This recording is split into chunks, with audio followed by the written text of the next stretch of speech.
Yung sumpa na sumpa na may mananalo sa PCSO Naku po. Loto Oh. ng sa loob ng isang buwan siya lang ang claimant ng premyo. Parang sinusumpa kong tumaya dito Anong Curious kababalaghan? ako Ewan dyan ko eh. lang kung si Curious ako doon sa attorney- nakitang documents ni Senator Raffy eh. Ako, alam nyo, kung ako si Attorney Rino Abad, talagang din ako tataya sa loto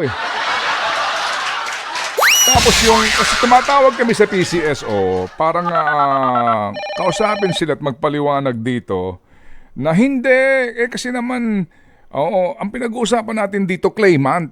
Alright, ano sabi ho nitong PCSO General Manager? Claimant nung premyo. Sabi nga ni Idol Raffy sa isang panayam, baka kapangalan lang. Pero 20 beses. Tama? 20 times nanalo. Ang sinasabi sa panig ng PCSO, transferable daw kasi yung mga lotto tickets na iyon. Di ba? Yun ang sinasabi? Okay. Sige, so doon tayo sa transferable. Alright, transferable ha? Yun ang sabi nila. Oo. Opo. At claimants lang naman. Oo. Yun po ang katwiran ng GM. Sandali lang, kung yun ang pagbabasehan natin, so ibig sabihin mga kapatid, 20 beses lumabas yung kanyang pangalan bilang claimant ng winning lotto ticket. So lahat na nanalo kaibigan niya. Yan din ang pumasok sa utak ko eh. Hindi mo na kailangan maging matalino, GM ha? Oo.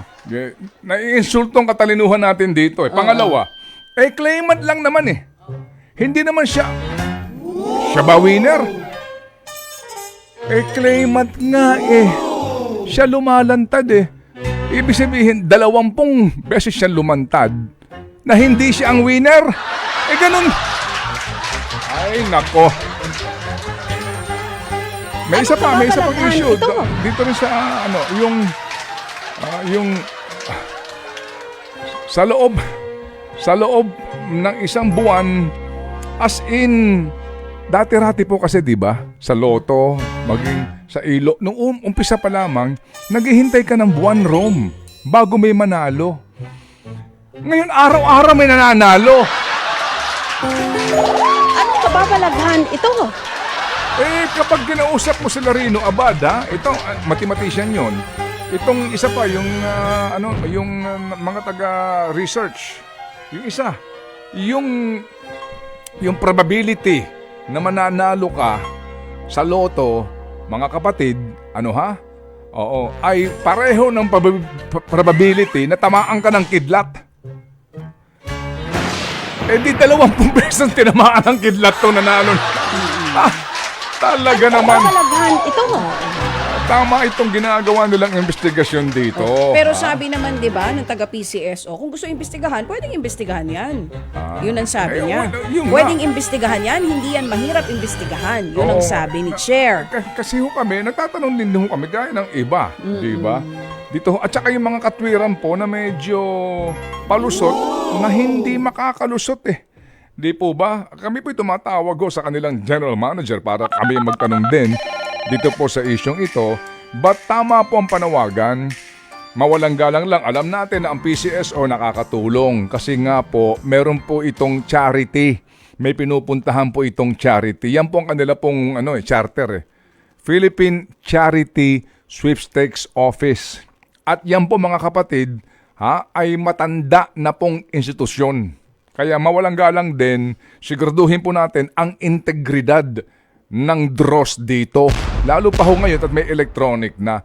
Kaya sa akin din, naniniwala ako, wala munang draw pansamantala hanggat hindi na ikaklaro itong mga bagay na ito.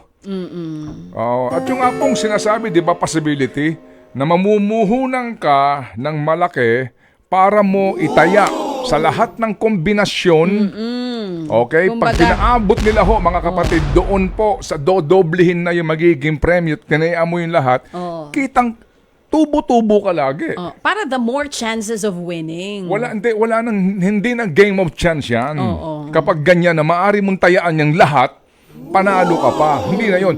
Game of certainty na ang tawag doon. Ay, hindi na chances?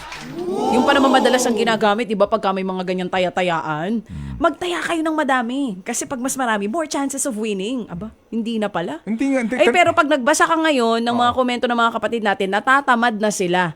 Tumaya dito sa loto o iloto. Kasi nga sinasabi nila, ilang beses nang may anomalya, hindi pa rin na-explain kung bakit ganun ang nangyari. So tama ka, agree sila sa'yo.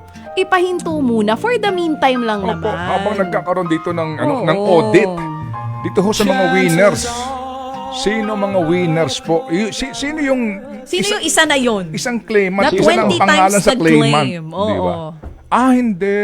Baka dinadaan doon sa taga-PCSO kasi ayaw lumantad. Sino to? Tama? Sa kanya lagi dinadaan. Kaya siya ang claimant. Pwede ba yun? Yung ba regulasyon nyo? Pwede rin naman, di ba? O, sa akin lang dadaan kasi ayaw lumantad dito. So, pangalan ko lang nandito. Okay. So, sa pagkakataon po, ngayon may tax na. Paano yung taxes, no? So, ikinakabit din doon sa tao na nag-claim? Paano kaya? Okay. So, meron pa tayong short break.